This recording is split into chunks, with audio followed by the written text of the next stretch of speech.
Buenas tardes, buenas noches a todos.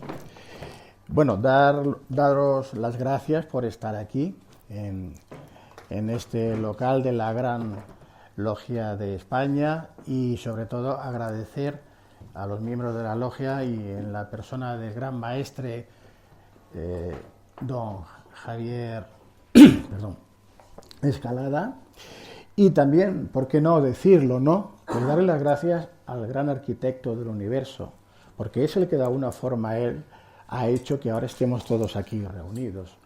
De alguna manera, esto siempre ha estado planeado, planificado, y siempre suelo decir en mis libros que no cae la hoja sin que esté meticulosamente planificado. Aunque nos parezca que es algo un tanto absurdo, en realidad tiene mucho sentido y luego en la vida vamos a ver que siempre sucede. Así que agradeciéndoles a todos vosotros vuestra presencia, voy a empezar a explicar por qué escribí esta trilogía y este último libro. Yo empecé, como ha dicho, bueno, gracias por supuesto a Miriam, que como ella ha dicho ha sido el artífice de que yo esté aquí también, ¿no? Junto con Javier Escalada. Yo empecé, como os decía, hace pues ahora unos 20 años a investigar al respecto de un personaje que había sido vilipendiado por la historia oficial pues desde los orígenes casi prácticamente de la Iglesia Católica. Y me refiero a María Magdalena.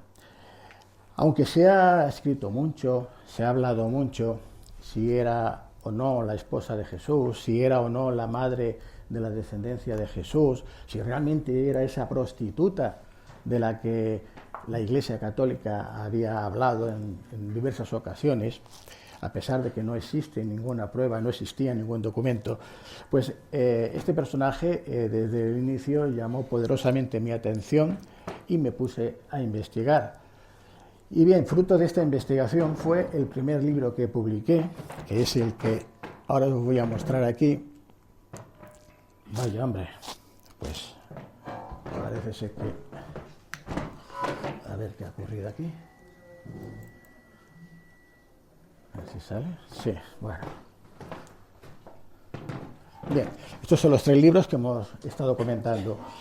Como decía, el primer libro, El legado de María Magdalena, me llevó a descubrir un retablo que se encontraba y se encuentra actualmente. No sé si se oye el micrófono bien, ¿sí?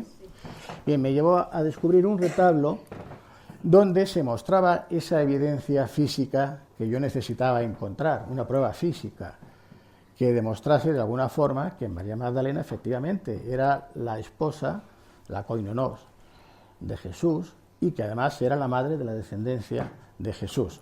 Pues bien, en este monasterio que tenéis aquí enfrente, es el monasterio cisterciense de Les Santes Creus, está en un pueblecito de Tarragona, se llama Aigua Murcia. En este lugar voy a encontrar esa prueba que os decía. Y está en este retablo que veis aquí. En esta fotografía se ve un poco más oscuro. Y ahora os explicaré por qué. Este retablo fue realizado en el año 1580 y tanto y se acabó en el 1603. Y fue realizado por los descendientes de los caballeros templarios que tuvieron que huir desde Francia cuando el rey francés Felipe IV el Hermoso eliminó la orden con la ayuda del Papa Clemente V. Los que consiguieron huir, porque fueron perseguidos y encerrados en las mazmorras y luego quemados vivos en la hoguera, entraremos luego a hablar un poco más, con más detalle de esto, pues se fueron hacia el sur, en este caso entraron desde los Pirineos hacia el sur de Cataluña, en la provincia de Tarragona en concreto, se fundó expresamente para acoger a estos caballeros templarios la Orden de Montesa, por el rey Jaime II el Justo o Jaume II de la Corona de Aragón. Acogió a estos caballeros templarios y esta Orden de Montesa tenía a este monasterio de Santes Creus como la sede. Decir como un dato anecdótico, porque luego veremos que María Magdalena tiene mucha importancia y relación con la Orden del Temple, es que precisamente esta Orden de Montesa, que vendría a aceptar, a acoger a estos caballeros templarios, fue fundada en el 1319 por este rey, como digo, y verificada el día 22 de julio de ese año en la Catedral y en el Palacio Real de Barcelona. ¿Por qué digo esta fecha? Porque, como sabréis seguramente, el día 22 de julio es la festividad de María Magdalena. Desde la Edad Media siempre se ha celebrado ese día como el Día de María Magdalena, y veremos que tiene mucha importancia. Bien, voy a seguir. Este retablo, si nos fijamos en la parte principal, la parte de edad, vemos que hay una figura que, si os fijáis, no sé si tapo a alguien, me lo decís, veis el rostro, es un rostro femenino. Además, no sé si lo veréis todos, tiene incluso una especie de diadema, tiene los labios rojos carmesí, bueno, además lleva también el cáliz en la mano, está vestida con la túnica roja de la gran sacerdotisa, que veremos que tiene mucho que ver con María Magdalena. Y si nos acercamos, ampliamos la imagen, pues ya vemos lo que os decía. Incluso parece que tenga una especie de aro de pendiente, ¿no? Tiene la diadema, el pelo largo, rojo, pelirrojo, como se le identifica siempre a María Magdalena. Y bueno, yo no creo que haya dudas de que estamos hablando de un rostro femenino. Bien, esto es lo que a mí primeramente me llamó la atención. Pero luego en la parte inferior, en estos iconos que hay aquí, total hay 7, hay una serie de iconografías que van representando pasajes bíblicos que relacionan o muestran una relación marital entre Jesús y María Magdalena. Y para no entretenerme demasiado, voy a avanzar. Y en este icono central, el de la crucifixión, pues vemos que aquí tenemos a Jesús, los supuestos 2 ladrones, no eran políticos, eran ladrones, dicen, pero bueno, seguramente serían a lo mejor guerrilleros. Vemos aquí a su madre, a la Virgen María. Vemos en este lado a Juan Evangelista, que es el personaje al que se le dedica este retablo. Este retablo, luego lo volveremos a ver en un latín un tanto burdo, no era muy perfecto en la escritura que hicieron, ni el que lo pintó era tampoco un Goya, pero tiene bastante calidad. Indica que está dedicado a Juan Evangelista, porque veremos que el personaje de Juan Evangelista y de María Magdalena se llega a confundir en muchos pasajes, ¿no? Pues bien, no sé si desde aquí la podéis observar, tiene el vientre, esa es María Magdalena, claro, lo he dicho, ya os dais cuenta porque está con el pañuelo enjugándose las lágrimas, que dicen, lloras más que una Magdalena, ¿verdad? Porque estaba llorando, ¿no? En la crucifixión. Vemos que está aquí arrodillada en una posición típica oriental, que ahora os diré por qué, abrazada a la cruz. Pues si os fijáis, el vientre está muy hinchado, caído, a punto de dar a luz, incluso en la cintura y en el pecho tiene un cíngulo, que luego lo veremos con más detalle, que se pintaba a estos personajes que se van a representar en estado pues, de gravidez, es decir, embarazadas. Y esta posición que os decía de estar arrolladas, las mujeres orientales la utilizaban en aquellas épocas, incluso hoy día, para dar a luz. Nos está diciendo el autor que es María Magdalena, el pelo rojo, pelirrojo, todo lo que hemos comentado, y que está embarazada. Vamos a verlo en esta ampliación. Aquí seguro que ya no tenemos dudas, ya vemos el vientre, incluso más se indica el ombligo, vemos el pecho hinchado, con los pezones remarcados, el cíngulo, porque está indicando que está embarazada, por si quedaba alguna duda. Yo no sé si alguno de ustedes tiene duda de eso. Cuando yo lo publiqué por primera vez y salió pues en las televisiones, Telecinco y autonómicas, en varios sitios, inmediatamente me venían los que no les interesaba que esto saliese diciendo que lo había pintado yo o que le había puesto un filtro yo. Esto está hecho desde el año 1603. Está allá, y cualquier persona que quiera va allí o iba allí y lo encontraba. ¿Y por qué digo que lo encontraba? Porque se han producido cambios, igual que ha ocurrido desde la fundación o la creación de la religión oficial del Imperio Romano. Sí, me estoy refiriendo a la Iglesia Católica, Apostólica y Romana. Pues desde entonces se han ido modificando y alterando todas aquellas pruebas, evidencias, información que no interesaba a la Iglesia oficial del Imperio Romano. Y es así como ahora veréis por qué os decía esto. Bueno, esta es la descendencia ya, es María Magdalena, el pelo pelirrojo largo con el que se la representa, el vestido, en este caso la túnica roja de la gran sacerdotisa, y vemos que tiene 2 criaturas también pelirrojas como ella, porque para que se den cuenta de que son hijos, ¿no? Por eso se parecen a la madre, y parece que sean incluso gemelos. Es más, yo incluso no es que lo pudiese afirmar, lo supongo que eran niñas. ¿Por qué? Porque si os fijáis, están o bien de espaldas o de lado, no se le ve el sexo. Y en aquella época, e incluso posteriormente, cuando se dibujaba o se pintaba o se hacía una representación de un infante, de un niño, si era varón se le pintaba con el sexo, pero si era niña, si era hembra, no. Siempre se le ponía de tal forma que no se le pudiese ver. Por eso es por lo que yo intuyo de que eran dos niñas. Luego vamos a ver lo que nos va a decir la historia y otros temas. Bien, seguimos. En este retablo, otra de las iconografías importantes es, después de la crucifixión, es el descendimiento de la cruz, que es lo que vemos aquí. Y fijaos, esto es muy importante. ¿Por qué? Pues porque hay una ley de Moisés, es una ley diríamos, de tabú, de contacto con los cadáveres. Y esta ley decía que ningún judío podía tocar el cadáver de otro hombre, de otro judío, a menos que fuese un pariente próximo, su padre, su madre, su hermano, etcétera, pariente cercano próximo, ya que si no se contaminaría y tendría como 7 días, diríamos, de penitencia, de contaminación. Por lo tanto, estaba prohibido, nadie podría tocar un cadáver de Jesús. ¿Y a quiénes vemos aquí? Pues fijaos. Bueno, perdón, aquí no sale, pero luego lo mostraré. Aquí, luego lo ampliaré. Aquí vemos a Jesús, que está sujetado por el brazo y el pie por esta señora, que esta señora era Juana. Juana, tía de Jesús, hermana de María la Virgen.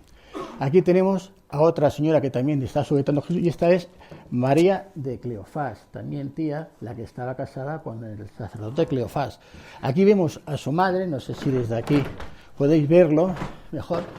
Esta es María la Virgen, su madre, que está sujetada, la sujeta esta figura, que es de Juan Evangelista. No toca a Jesús, pero sí que está cuidando de su madre.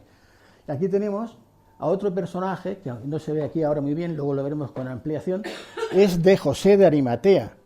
Y José de Arimatea también diréis, ¿y por qué puede tocar José de Arimatea a Jesús? Pues porque era su tío segundo, era el hermano pequeño de Joaquín, el padre de la Virgen María. Y este personaje central, que ahora lo veremos con ampliación, es María Magdalena. ¿Y por qué lo sabemos? Pues porque lleva el tarro de los óleos, que siempre vamos a ver que se le representa con el tarro de los óleos, como se indica en los evangelios canónicos, pero además tiene toda una serie de atributos de realeza, es decir, está con una corona de reina, luego la veremos con ampliación, incluso con unas perlas, con un collar de reina. Es decir, María Magdalena no es representada como el resto de las mujeres. Luego veremos incluso otras pinturas donde las mujeres judías tenían que ir prácticamente de negro y guardar un luto, cosa que nunca va a ocurrir con María Magdalena en las representaciones. La van a representar como una reina o como una gran sacerdotisa. Bien, cuando yo descubro este retablo, publico el libro, hay mucha polémica. Bueno, no voy a reproducir todo lo que se me dijo, pero las gentes que acudían a aquel monasterio a comprobar si era verdad que existía, pues claro, al ver que era real y que todo esto estaba en aquel lugar, habían aquellos desalmados que se dedicaban a romper un trocito del retablo para llevárselo de recuerdo, y lo estaban estropeando. Yo tuve una entrevista con el que entonces era el conseller de Cultura, como diríamos, como el ministro de Cultura, para que me entendáis, de aquella zona, porque él se creía que esto era falso, que no existía. Tuve que demostrarles también que sí, que existía, pero que estaba oculto desde hacía 352 años. ¿Por qué os digo esto? Porque desde el 1603 hasta el año 2002, 2003, que yo lo descubro, nadie conocía su existencia. Ni siquiera constaba en el registro del Patrimonio Nacional aquí en Madrid, ni constaba en el Museo Nacional de Cataluña, ni constaba en los registros de la localidad de Valls, que era donde pertenecía. No existía.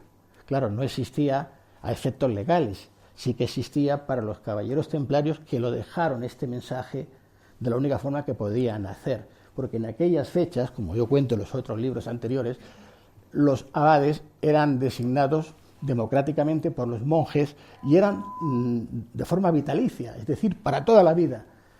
El último abad, que era Joan Carnicé, cuando se pintó, cuando se hizo esta obra, cuando murió, el rey dijo que ya no quería más abades que fuesen elegidos democráticamente por los monjes, y él designó a una especie de virrey.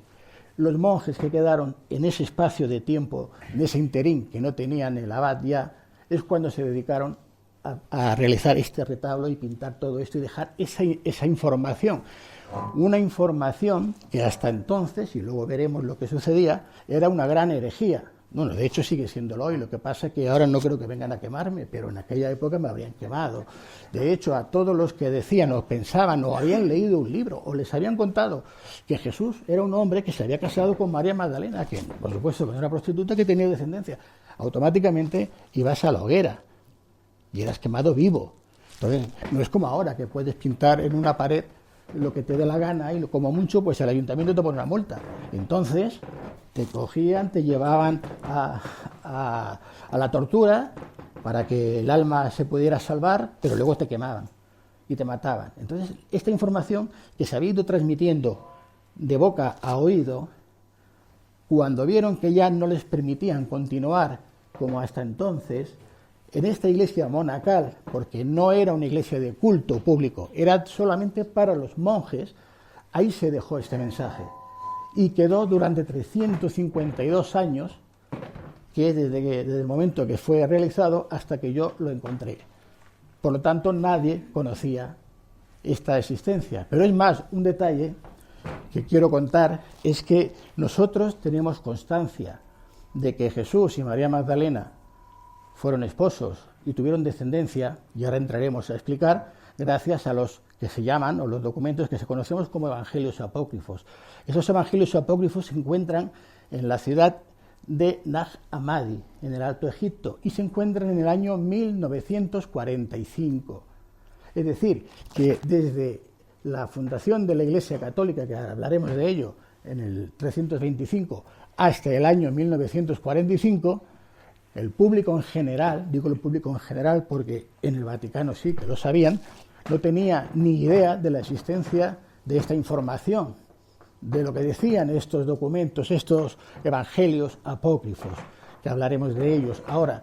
¿Y qué dicen estos evangelios? Como veremos, pues que Jesús y María Magdalena eran esposos y que Jesús tenía un hijo con María Magdalena. Y es lo que nos está diciendo este retablo, que está realizado por estos descendientes de los caballeros templarios que tienen que huir y son recogidos en esta orden de caballeros que se funda expresamente para ellos, para acogerlos. Pues claro, es una información que no podían conocer nadie si no tenía ese conocimiento que se ha ido transmitiendo desde el origen de boca a oído. No había ningún documento porque no se conocía hasta el año 1945, es decir, 352 años antes de que se encontrasen los evangelios apócrifos, ya lo estaban diciendo en ese retablo.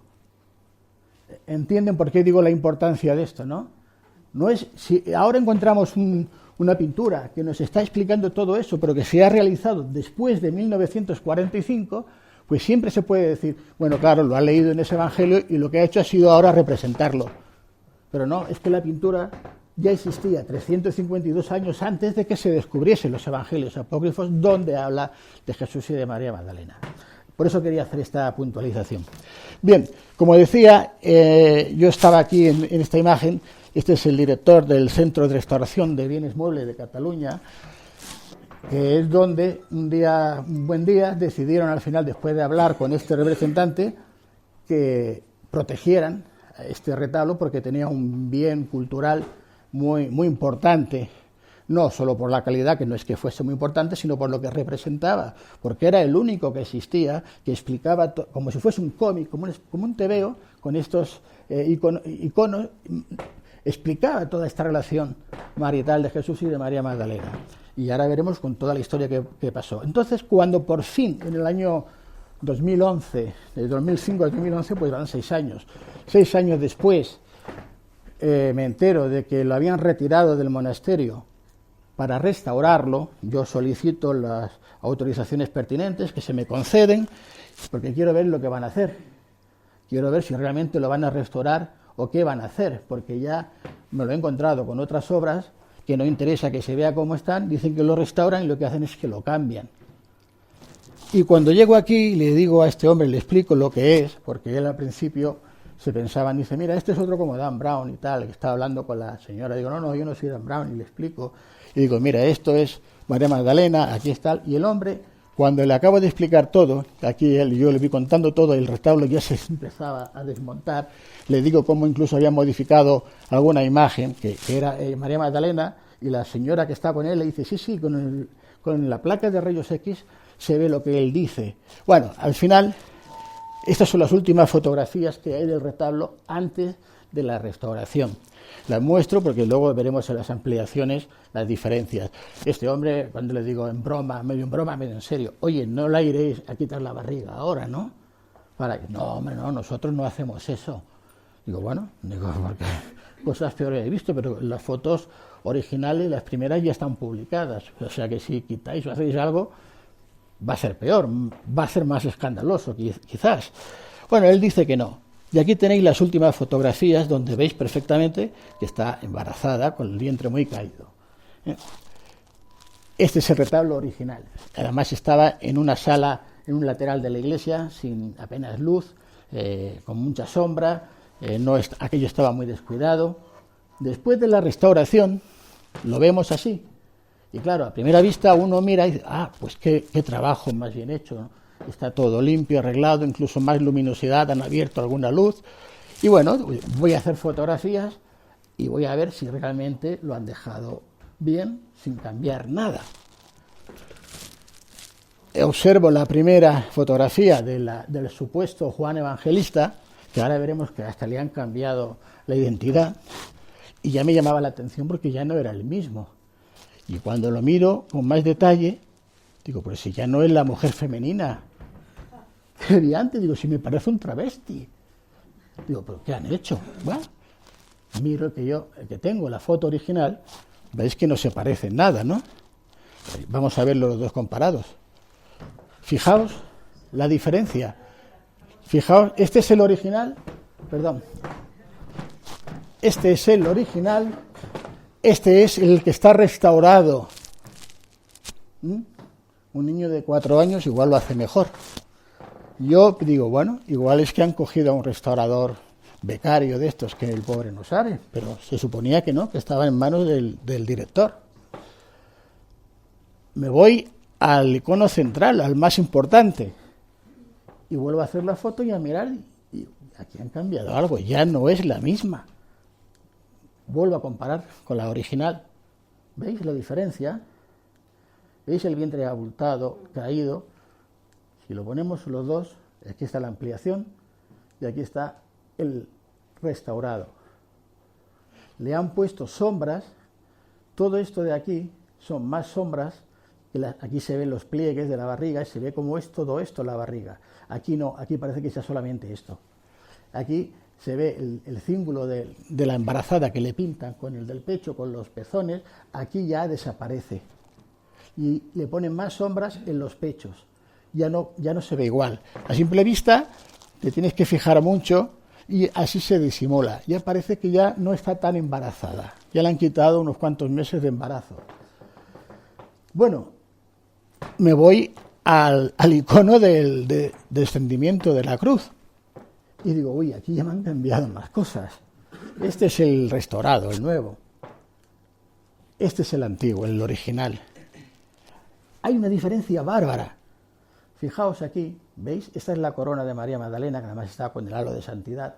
¿Veis el que tiene una perla en la frente? Tiene aquí unos collares. Está además con la vestimenta, incluso José de Arimatea, que es este señor, veis el turbante y todos los diríamos, avalorios que tiene. Y estamos hablando de una pintura de hace, pues, prácticamente 420 años, casi, 400 y tantos años. La calidad de entonces, a pesar de que no se ha cuidado nada, cuando la comparamos con la restauración. Y a esto me recordaba aquella señora del ex homo, ¿no? Digo, no sé si lo hizo ya mejor. Es que han llegado hasta el extremo de que le han quitado la perla, la corona a María Magdalena, ya no es reina, ya no tienen el collar, digo, igual le han ido a empeñar, lo han cambiado todo. José de Arimatea, que aquí perfectamente se le ve todo lo que tiene, los detalles, aquí ya no, hasta le han cambiado la forma. ¿Por qué lo han hecho eso? ¿Por qué han modificado todo eso? Porque es absurdo, ahora se ve así, claro, la gente que no entiende, las personas desde lejos, no se nota todo esto que les estoy diciendo. Tienes que ser conocedor e ir a analizar, ver, conocer lo que había antes y lo que hay ahora. Porque piensan, la gente se olvida. Y ahora cuando vayan ya no está como estaba originalmente. Pues esto es lo que yo me he extendido quizás más de lo que debería, pero creo que es importante, porque, fijaos, os decía que le han cambiado hasta el nombre. Esto aquí está en latín, dice que es Juan Evangelista, de hecho le ponen los atributos de Juan Evangelista, aunque la figura sea femenina, me refiero al original. Y a pesar de que incluso ellos tenían mis 2 libros que me los pidieron y se los dediqué al Centro de Bienes Muebles, resulta que no saben que ahora que es Juan Evangelista y dicen que es retablo de San Juan Bautista y lo ponen aquí. O sea, le cambian hasta el nombre. San Juan Bautista no tiene nada que ver ni con María Magdalena, ni con Juan. Es que no tiene nada que ver, es otra cosa, más despiste. O es que son tan torpes, que no han sido capaces de restaurar mínimamente bien esto. Bueno, yo lo dejo ahí, que cada uno saque sus conclusiones. ¿Por qué cambian todo? Para que no siga existiendo esa evidencia que nos han querido ocultar desde el Concilio de Nicea. Pues bien, aquí, bueno, la ampliación, por si no se leía bien, retablo, está en varios idiomas, retablo de San Juan Bautista. No tiene nada que ver San Juan Bautista. En todo caso, hacía referencia a San Juan Evangelista. Bueno, pues ya sabiendo todo esto, vamos a entrar, porque el libro trata del grial, el grial viviente. Claro, aquí yo tengo que hacer referencia a la palabra grial. ¿Qué significa grial? ¿Qué es el grial? Bueno, la leyenda que contaba, o que a la Iglesia le parecía más acertada, es la que decía que en la última cena Jesús utiliza una copa o un cáliz con el que van a tomar el vino, y que cuando es crucificado y Longinos le atraviesa con la lanza, llega su tío segundo, José de Arimatea, con esa copa de la última cena y recoge esa sangre que brota del costado de Jesús. De ahí viene, según ellos, pues el grial, santo grial, porque es de Jesús. Y aquí tenemos la imagen del grial de Valencia, el original. En el libro, yo os digo que estoy resumiendo mucho. En el libro tenéis toda la información, mucha más información de la que yo os puedo dar ahora, con todos los detalles. Pero esta sería la interpretación que interesa dar.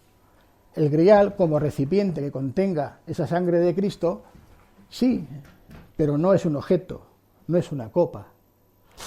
María Magdalena, como os he dicho antes, vamos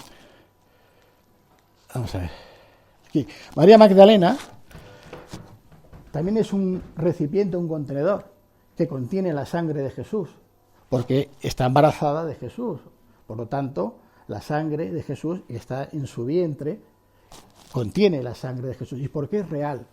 Pues porque Jesús, no voy a entrar a profundizar mucho porque nos desviaríamos, no fue crucificado porque hubiese denunciado, como hacía constantemente, a los sacerdotes del templo de Jerusalén, a los saduceos y a los fariseos, o incluso al propio Herodes. No, Jesús fue crucificado y fue condenado a morir en la cruz porque era el rey de los judíos. Por eso era real su sangre.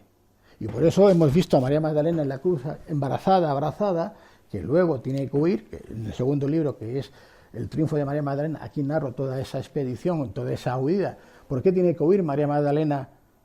Que como veremos que era una reina, era la consorte, tenía mucho poder, mucho dinero, y veremos por qué, con sus familiares, con José de Arimatea y con varias personas más, 8 en total, desde Palestina hasta la provincia romana más alejada de aquel lugar, que eran las Galias. Las Galias es como se llamaba a lo que actualmente es el sur de Francia, y que iría desde el Rosselló-Languedoc hasta la Provenza, y huye hasta ese lugar.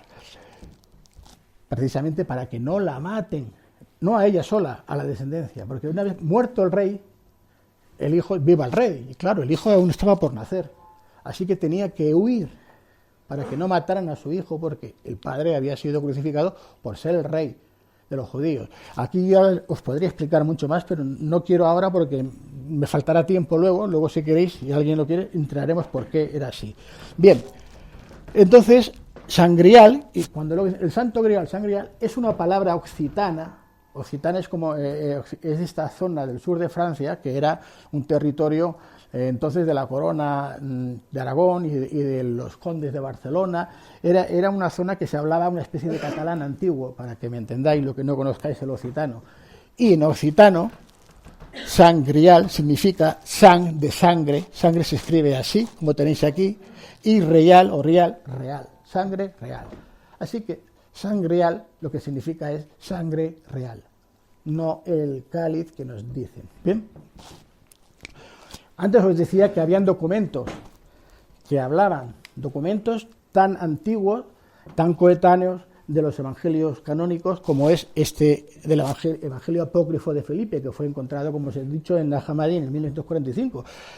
Para no ir a otros más, que son los que ahora nos interesa, dice 3 seres las que caminaban continuamente con el Señor, refieren a Jesús, ¿no? Su madre, María, la hermana de esta, que es la que os he dicho, María, la de Cleofás, dice, y María Magdalena, a quien se le designa como su compañera. En la traducción del arameo al griego, en griego es koinonos. Y koinonos significa la compañera, la persona con la que se comparte todo, con la que se comparte la vida. Y esto lo quiero aclarar porque algunos teólogos, cuando ya los tienes tan cogidos que ya no pueden decir cómo lo niego, dicen, bueno, no, koinonos significa la socia, con la que se comparte un negocio. Y yo pregunto, digo, bueno, ¿qué negocio compartía Jesús con María Magdalena? ¿Una pescadería, una tintorería o peor aún, si decimos o creemos que era una prostituta, qué negocio compartía con ella, ¿no? No es la socia, es la compañera con la que se comparte todo, la vida. Y tengo bastantes eruditos y estudiosos del antiguo griego que me lo confirman, a pesar que haya otros que insistan en que es la socia. Bueno, pues que nos digan de qué negocio eran socios Jesús y María Magdalena. Pues bien, y dice, y aclara, dice, por tanto, María Magdalena es su hermana, refiriéndose a María de Cleofás, como fuera su hermana de Jesús, dice, es su madre, dice, y es su compañera. Cuando nosotros presentamos a nuestra pareja, pues es mi compañera, y todos sabemos que al fin de cuentas el compañero o la compañera es la que te hace de amigo, de hermana, de madre y de eso, de compañera. Es que no sé si necesitan más aclaraciones, pues es que lo dice muy claro. Pero si hay dudas, ese mismo evangelio, más abajo, más adelante, dice, la Sofía, que es el nombre con el que se refieren a la sabiduría de María Magdalena, y esto lo veremos luego más adelante en la orden de los caballeros templarios, dice, es la madre de los ángeles. La compañera de Cristo es María Magdalena. Dice, el Señor, Jesús, dice, amaba a María Magdalena más que a todos los discípulos, pues la besaba en la boca en repetidas veces. Y los demás discípulos le preguntaron a Jesús, ¿por qué la amas más que a todos nosotros? Y el Señor les respondió y les dijo, ¿a qué se debe el que no os ame a vosotros tanto como a ella? Aquí hay una mala traducción, porque lo traducen todo en masculino. Y a Jesús le seguían más mujeres que hombres. Y lo veremos también en los evangelios canónicos, cuando hablan de María Magdalena, que luego la tratan de prostituta.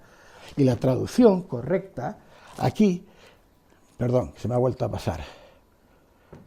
Aquí donde dice, el Señor amaba a María Magdalena más que a todos los discípulos, si ponemos más que a todas las discípulas, pues la besaba en la boca repetidas veces, las demás discípulas le preguntaron a Jesús, ¿por qué la amas más que a todas nosotras?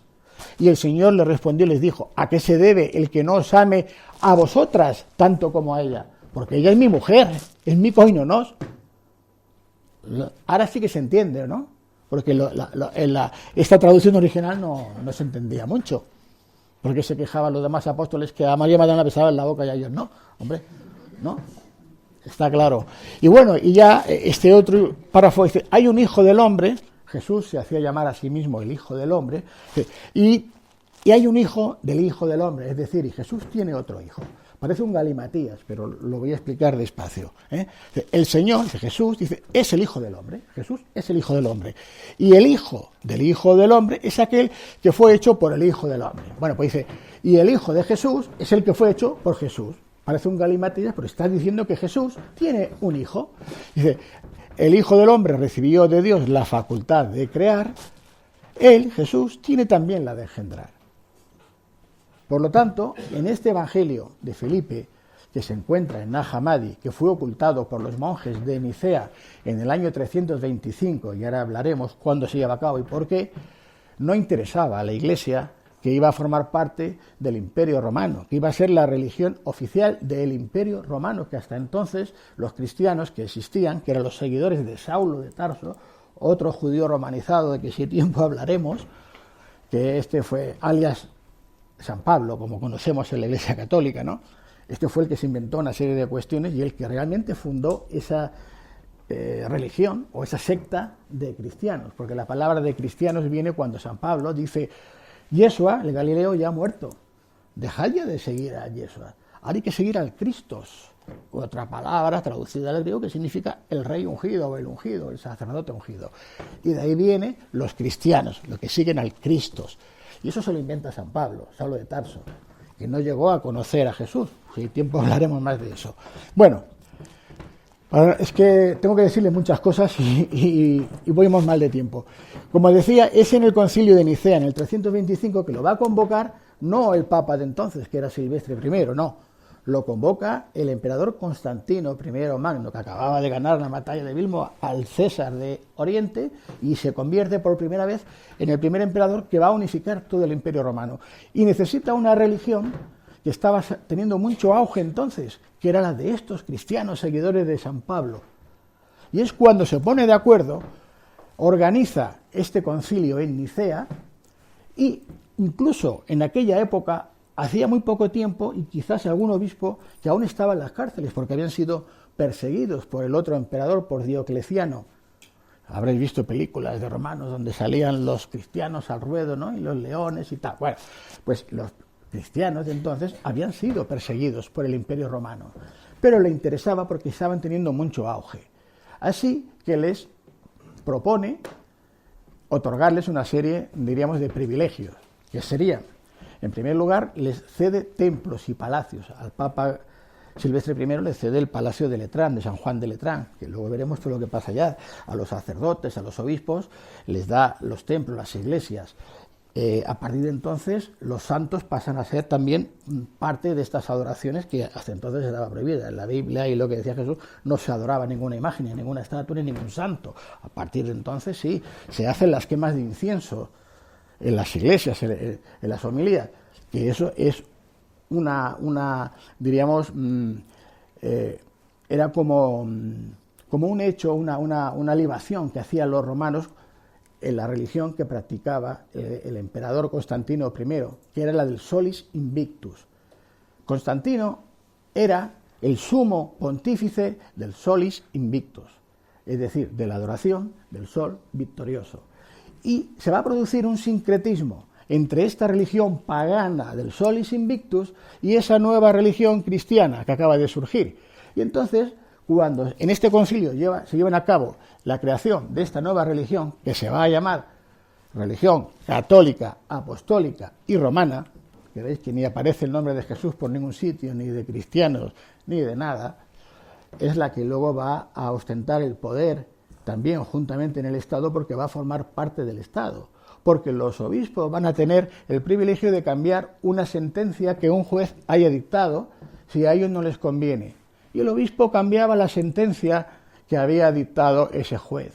Y los obispos entonces tenían la facultad de heredar de terceros, aunque no fueran parientes ni nada. Ellos se podían heredar todo esto. Y estos obispos, a partir de aquí, podían hacer negocio alquilando inmuebles que ni siquiera era de ellos. Bueno, ahora también la Iglesia Católica creo que se ha apropiado un montón de tierras y de lugares, porque se las ha registrado, ¿verdad? Es nuestro, no era de ellos. Pues bueno, pues algo así.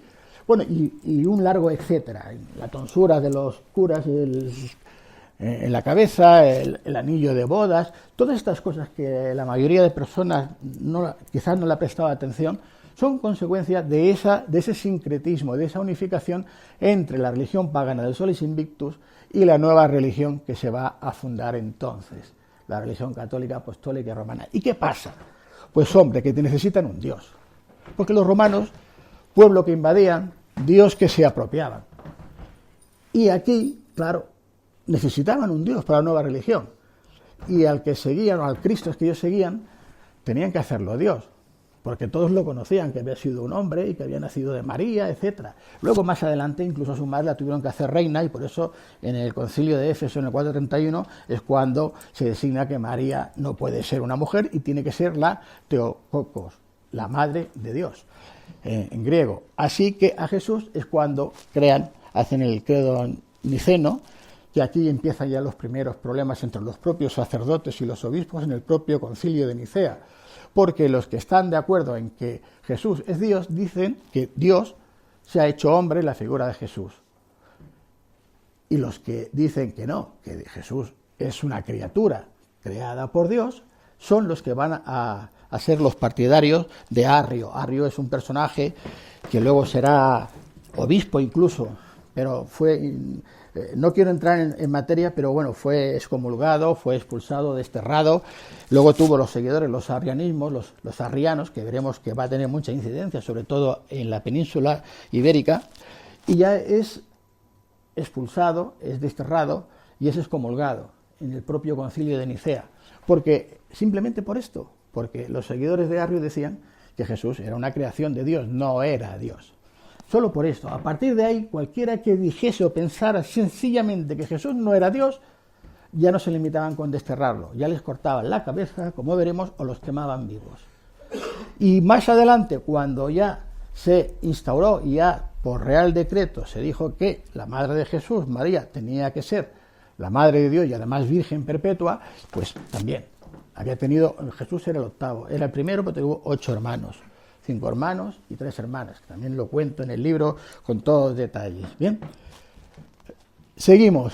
Este Prisciliano, era un obispo, el obispo de Ávila, católico, que nació en Galicia, en el lugar que ahora entonces se llamaba Campostelae, quiere decir Campos de Estrellas, que hoy conocemos como Compostela.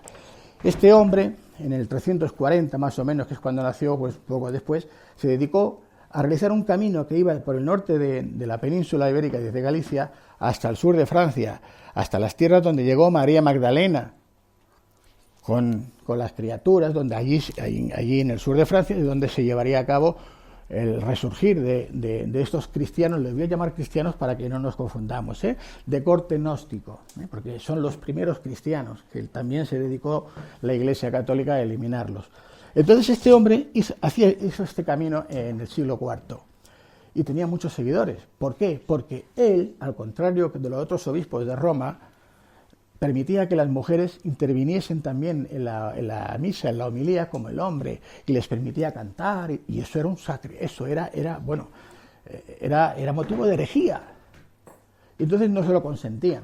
Porque claro, hay que tener en cuenta que la Iglesia Católica, a partir de entonces, a pesar de que la mujer me refiero a los cristianos gnósticos, a los seguidores de Jesús y de María Magdalena, que había muchas mujeres, tenían el mismo estatus que el hombre, no tenían iglesias, no tenían templos, iban a las catacumbas o iban en el campo donde fuera, y ahí se reunían, y ahí hablaban, y las mujeres, que la mayoría pues eran más locuaces que los hombres, tenían mucha aceptación. Pero la Iglesia de Roma, patriarcal, machista, dijo que no, que la mujer no tenía derecho, que era una desvergüenza, y llegó a decir más cosas. De ahí vendrá lo que luego veremos que le hacen a María Magdalena. Así que este obispo, que se conoce como el obispo hereje a Prisciliano, le hacen llamar desde el emperador que estaba entonces en Renania, en una zona de Alemania, dice que le van a hacer unas consultas, unas preguntas, y lo que hacen es cuando llegan, lo apresan y le cortan la cabeza. Por eso que os he dicho.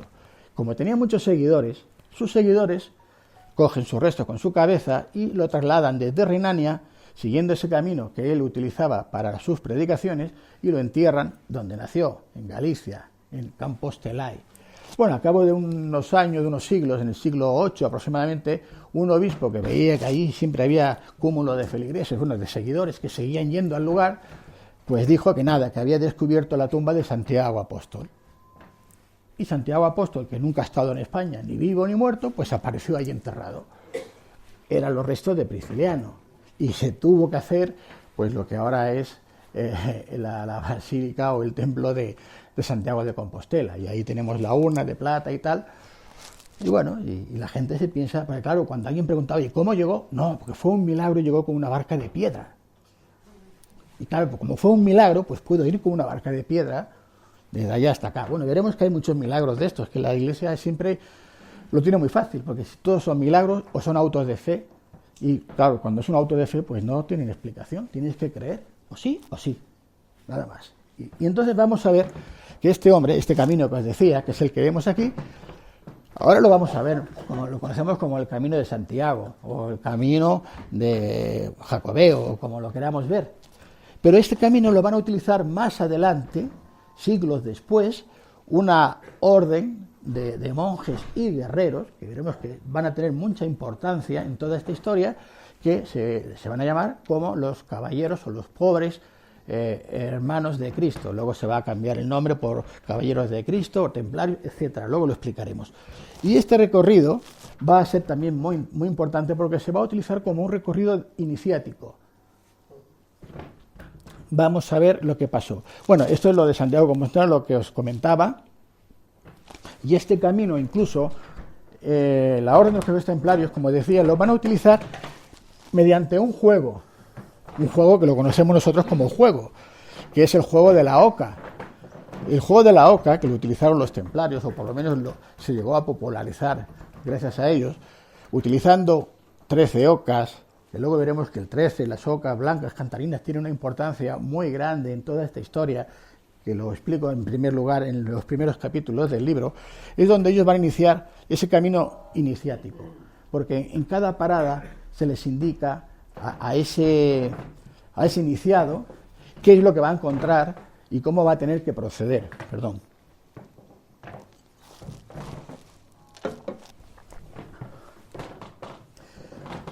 Bien, los caballeros templarios, que cuando vemos esta cruz, automáticamente todo el mundo, casi todo el mundo sabe que se está haciendo referencia a esta orden porque es el emblema que más se utilizó, el que es más conocido,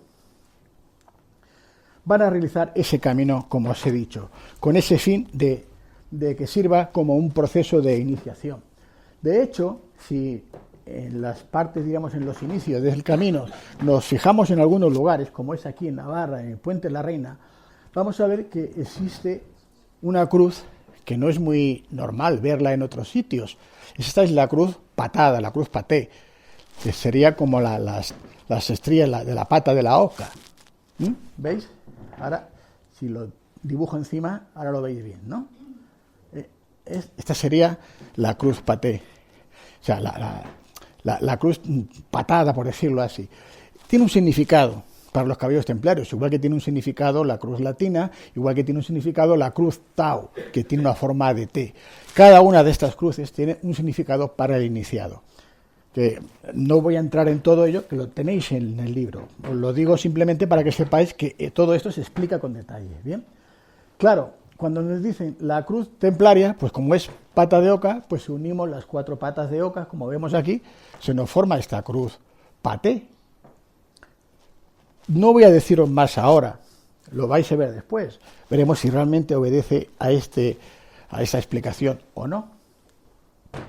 De hecho, la cruz patada que se llama no es exactamente igual. Es parecida, pero no es igual. Pero se le llama cruz paté, cruz patada. Esta otra que vemos aquí, que sería más parecida a la cruz patada, se le llama cruz cátara. También es un error, lo quiero aclarar. No es la cruz cátara, esta es la cruz de Occitania. Os decía al principio que María Magdalena, con los descendientes, van a esa zona del sur de Francia, que ahora conocemos como Occitania, o que se conocía entonces como Occitania. Esta es la cruz de Occitania. Los cátaros, de los que vamos a hablar más adelante, no utilizaban la cruz, para nada, porque para ellos la cruz, entre otras cosas, era un instrumento de tortura. Bien. Vamos a hacer un poco de historia, vamos a repasar la historia.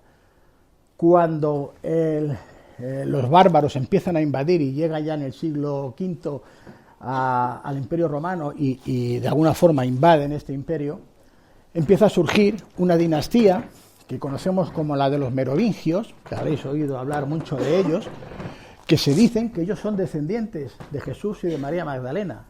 De hecho, se dejan el pelo, el cabello largo, las barbas, como iba Jesús, porque Jesús, quiero hacer otra puntualización, cuando dicen Jesús de Nazaret, todo el mundo piensa, nació en Nazaret, por eso es Jesús Nazaret. No, otra mala traducción.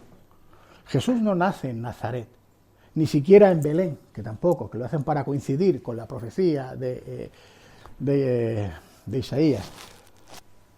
En aquellas fechas, en aquel tiempo, no existía la ciudad de Nazaret. Existía el lugar físico, pero no se llamaba Nazaret. Ni siquiera era donde fue Jesús a vivir.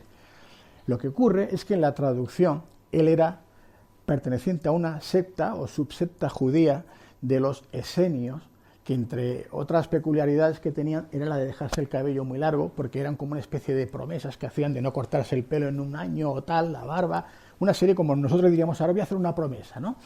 Y tenían ese tipo de promesas durante mucho tiempo. Y estos eran los nazarenos o nazaritas, también llamados nazareos. Jesús era un nazareno o nazarita. O sea, la traducción que hicieron, porque no tradujeron bien muchas cosas, no era que Jesús fuera de Nazaret, sino que era Jesús el nazareo o nazarita. Y de ahí tenemos que cuando San Pablo, Saulo de Tarso, el judío romanizado, que se convierte, según la Iglesia, porque se cae del caballo cuando sale persiguiendo a Jesús, San Pablo perseguía a Jesús y a sus discípulos, sus seguidores, a sus nazareos o nazaritas, y por eso cuando se cae del caballo, que cuenta la propia Biblia, dice, venciste Nazareno.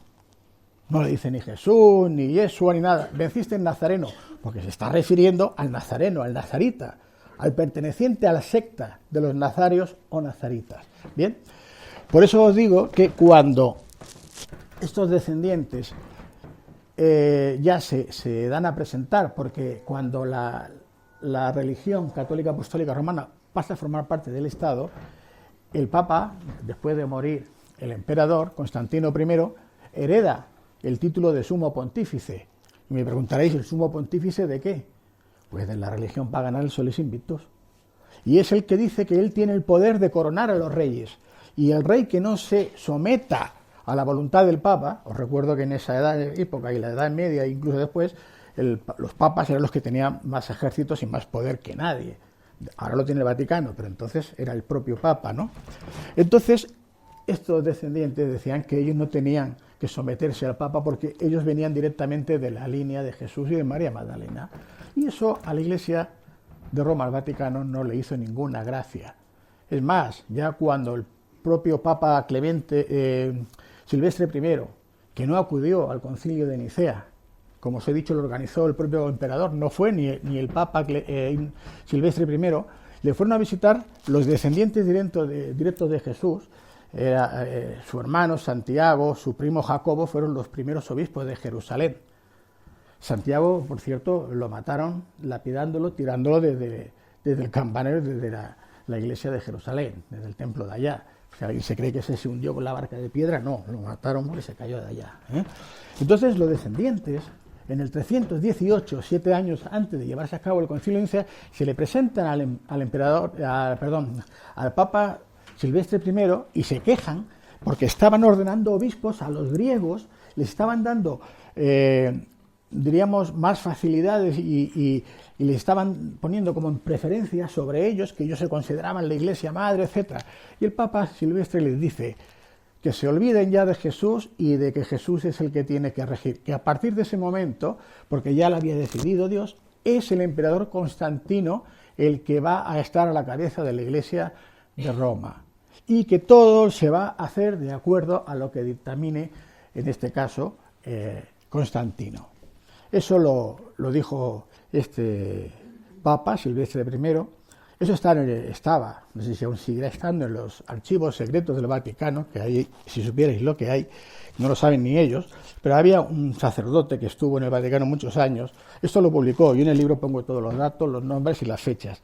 Este hombre murió en extrañas circunstancias cuando empezó a publicar todo esto que estaba en los archivos, porque es peligroso, evidentemente, para el Vaticano. Bien, por eso lo sabemos. Yo no he podido entrar, pero me he informado a través de estas personas que sí, y que desgraciadamente cualquiera que facilite una de estas información dura muy poco. Entonces, a estos descendientes se les llamó desposini.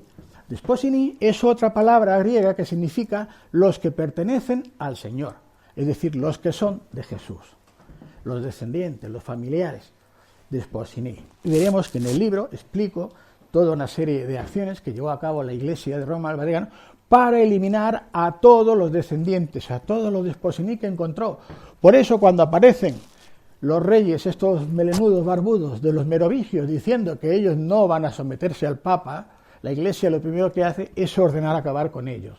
Y se van a cometer asesinatos, muchos conocidos. El del último rey merovingio que se conocía, que existía hasta entonces, era Dagoberto II, del que explico en el libro con todo detalle lo que ocurre. Lo que pasa es que ellos pensaron que habían acabado con el último rey, y no fue así. Tenía un hijo, que fue el que se salvó, y bueno, no voy a alargarme mucho porque no me daría tiempo, pero ese hijo, ese descendiente es el que dio lugar a que esta estirpe continuase y hoy día siga existiendo. Este Dagoberto II, como os decía. ¿Y qué pasa?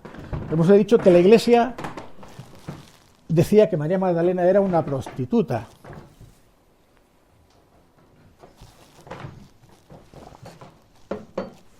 ¿Por qué dice eso la Iglesia? Pues esto, vaya, espero que se oiga bien, y si no, lo volvemos a poner.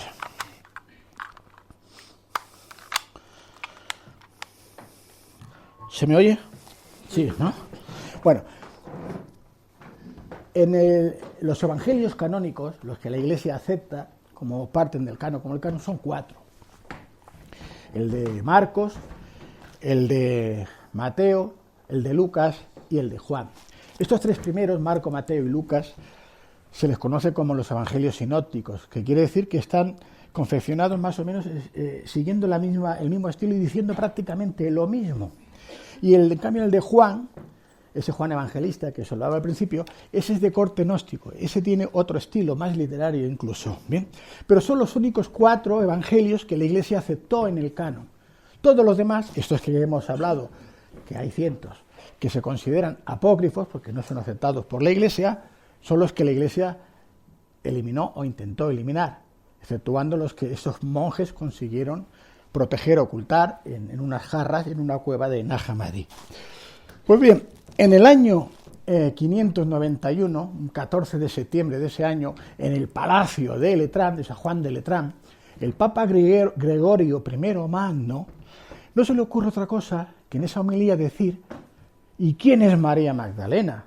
Si no es esa prostituta que nos habla Lucas y Mateos en el capítulo 35 y tal, donde dice que Jesús, cuando iba a predicar por Galilea, por Cafarnaúm, por estas tierras de Galilea, siempre le seguían los 12 y unas mujeres. Dice unas, y menciona a varias, a Juana, la de Cufá, a tal, y María Magdalena, de esa de la que sacó 7 demonios, que es la que le paga los viajes y le costea todo.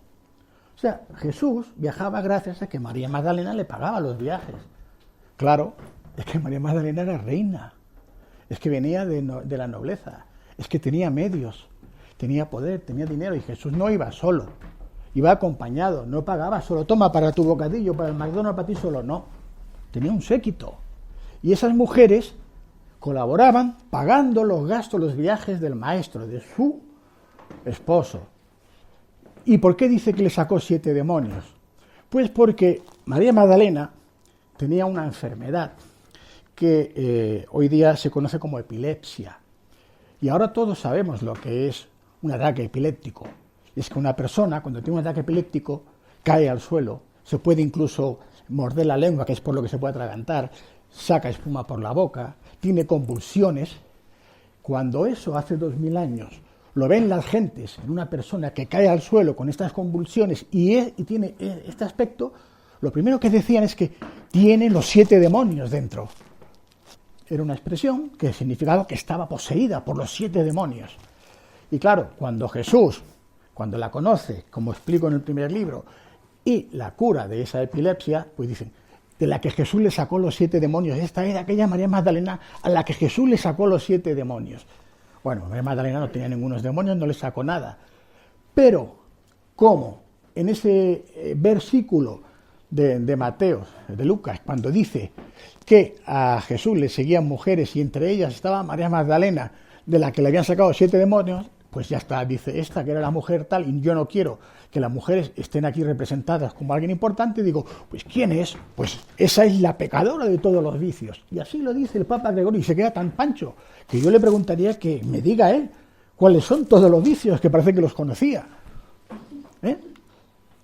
Pero en ninguna parte de ningún evangelio se dice que María Magdalena sea la pecadora, que hace referencia a ella, porque dice en estos canónicos, como digo, también en Lucas y en Mateo, incluso en el de Juan, que cuando Jesús está, en este caso en Betania, en la casa del leproso, de Simón el leproso, llega Jesús y se va a sentar allí, está sentado con Simón el leproso, que era un fariseo, y aparece una mujer que se ve que la conocían todos los que estaban allí, que era del pueblo, que parece ser que sí, que era la pecadora del pueblo, la prostituta, quien fuera, y se lanza a los pies de Jesús, y se pone a llorar sobre los pies de Jesús, y seca con sus lágrimas, lava los pies y los seca con sus cabellos, e incluso tiene un tarro de perfume que se lo echa. Esta mujer, en este caso, por la cabeza. Luego veremos que esto le ocurre en otra casa, también de Betania, con otra mujer que hace algo parecido, pero con los pies. Y otra tercera. Hay 3 mujeres en estos evangelios que ungen a Jesús, que le hacen todo esto, lavarle los pies, secárselos con los cabellos. Y cuando Simón, el fariseo que está al lado de Jesús, le dice, a Jesús, si este que dice que es profeta y que conoce todo, supiera quién es esta mujer, que es la pecadora del pueblo, no se habría dejado tocar, ni secar, ni echarle esto. Este no es profeta. Y entonces Jesús le dice, y aquí empieza a explicar, no voy a decirlo todo porque nos alargaremos, pero viene a decir más o menos, si tú tuvieras 2 deudores y uno te debe 100 y el otro te debe 1000, y les perdonas a ambos la deuda, ¿quién te estará más agradecido? ¿El que te debe 100 o el que te debe 1000? El que me debe 1000. Pues esta mujer, que tiene tantos pecados porque ha amado mucho, ha hecho lo que tú no has hecho, porque tú me tenías que haber dado el beso de bienvenida, que era la tradición cuando alguien iba a casa de otro. El que lo recibía le tenía que dar el beso de bienvenida. Tú no me has lavado los pies como tendrías que haber hecho, ni me los has secado, y por eso le dice Jesús, y esta mujer me los ha lavado con sus lágrimas, me los ha secado con sus cabellos. Y, mujer, márchate, que tus pecados están perdonados. Claro, el fariseo dice, ¡qué vergüenza, qué blasfemia! ¿Quién es este para perdonar pecados? Y por todo esto, que el Papa Gregorio, que sabía mucho cómo manipular, lo utiliza para decir que esa era María Magdalena. Bueno, yo en el libro lo demuestro, con documentos y con argumentos de peso, de que María Magdalena no era ninguna de esas mujeres. Eran 3 mujeres, sí, cierto, pecadoras, que no tenían nada que ver con María Magdalena. ¿Por qué? Porque dice el Simón fariseo, si este profeta conociera a esa mujer, si la conociera, sabría quién es, que es la pecadora y no se dejaría tocar. Hombre, si Jesús está con María Magdalena, que le pagan los billetes, no del avión, pero bueno, todo, y le pagan los gastos, no va a saber quién es María Magdalena, no la va a conocer. ¿No os dais cuenta de lo absurdo? Pero, bueno, pues cuando uno lee con un poco de atención y analiza los evangelios, estos canónicos y estos versículos, se da cuenta que allí pues han empezado a utilizarlo como han querido y han manipulado. Un ejemplo que yo detallo varios en los libros de estas manipulaciones es cuando Jesús quiere ir a Jerusalén el Domingo de Ramos, que es cuando va a hacer la ceremonia de la entrada del rey, como David, a Jerusalén para proclamarse rey, es el Domingo de Ramos que conocemos todos, que eso es un ritual simbólico de la entrada del rey, ¿eh? No es otra cosa. Pues perdón, se me iba. Bueno, ya os lo diré. Ya lo diré. Ahora quería decir otra cosa, perdonad, pero a veces te quedas en blanco. Bueno, os quería decir que cuando Jesús quería ir a Jerusalén, ya lo recuerdo, Pedro, Simón, el pescador, que ni era pescador, ni se llamaba Pedro, era Simón, el guardaespaldas, que era el guardaespaldas de Jesús, que Jesús tenía que tener guardaespaldas, ¿no? Ser quien era. Si no recordaros cuando la noche, el Jueves Santo, cuando está orando en el huerto de los Olivos y Pedro se queda dormido y vienen a arrestar a Jesús los soldados del Sanedrín, del templo, se despierta Pedro, que no ha hecho bien su trabajo, porque se ha quedado dormido, desenvaina la espada y le corta la oreja a un criado de uno de los sacerdotes. ¿Qué hace un discípulo, un pescador con una espada en un país que está invadido por los romanos, que además está gobernado por el sátrapa de Herodes, Antipas, que no pueden llevar ningún arma, y menos una espada? Claro, es que no era ningún pescador, es que era el guardaespaldas de Jesús, ¿no? Bueno, veréis, en el libro veréis que bueno, se revelan pues muchas de estas cosas que se han manipulado y se han querido contar de forma que la gente crea, pues, por eso, por el auto de fe, no por la convicción de las pruebas ni de la historia. Bueno, no me quiero entretener mucho aquí. Entonces, María Magdalena, como os he dicho, interesa que sea la prostituta, el personaje que habla, que no es, pero no existe en ninguna otra parte, en ninguna de las Biblias, de los apócrifos, de los canónicos. En ningún lugar María Magdalena es la prostituta, sino que es la compañera de Jesús y luego la reina consorte de Jesús. Por eso tiene que huir. Porque ¿por qué huye una mujer que está bien aposentada, que tiene bienes, cuando Jesús es crucificado? Y huye embarazada a una de las provincias más alejadas, las Galias, porque allí estaban los descendientes de la tribu de David, que es a la que ella pertenecía, donde iba a ser acogida, donde podría estar. Bien, entonces María Magdalena, por los cristianos gnósticos, los primeros, era adorada como Jesús al mismo nivel. Si él era el Dios, por decirlo así, ella era la diosa. Y como vemos que los romanos se apropian de los dioses, a estos primeros cristianos empiezan a, cuando les dicen, aquí tenéis templos, vamos a construir templos, vamos a dar para que tengáis vuestros santos y tal, pues las construcciones que hacen están dedicadas a Jesús y a María Magdalena.